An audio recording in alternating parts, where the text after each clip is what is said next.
Hi friends, అందరికీ నమస్కారం. ఒకసారి ఈశ్వరుడు బయటికెళ్తూ ఉంటే పార్వతి ఇలా అడుగుతుంది, స్వామి, మానవుని కర్మ ఎలా నిర్ణయించబడుతుంది అని. దానికి ఈశ్వరుడు, దేవి, అదిగో ఆ పచ్చగా ఉన్న చేను పక్కన ఒక గాడిద ఉందే, దాన్ని కట్టేశాడు దాని యజమాని. వాడు ఆ విషయాన్ని మర్చిపోయి ఊరెళ్ళిపోయాడు.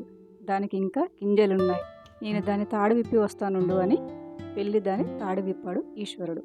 అంతే, అది వెళ్ళి ఆ పచ్చగా ఉన్న చేనులో పడి మేసి దాన్ని నాశనం చేసింది. ఆ చేను యజమాని వచ్చి చూశాడు. ఆ గాడిద యజమాని రాగానే అతనికి కోపం కట్టలు తెంచుకుంది. అమాంతం వెళ్ళి అతనితో గొడవ దిగాడు. ఇద్దరి మధ్య మాట పెరిగింది. భావోద్వేగాలు కట్టలు తెంచుకున్నాయి. ఆ చేను యజమాని ఆ గాడిద యజమానిని చంపేశాడు. దానికి ఆ గాడిద యజమాని భార్య గొంతు కోసి చంపేశారు.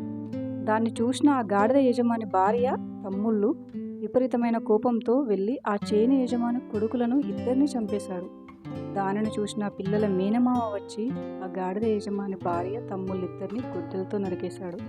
చివరిగా ఆ మేనమామ అక్కడ పడి ఉన్న మొత్తం శవాలను చూసి, ఈశ్వర, ఎంత పని చేశావయ్యా అని ఆకాశం కేసి చూసి అన్నాడు.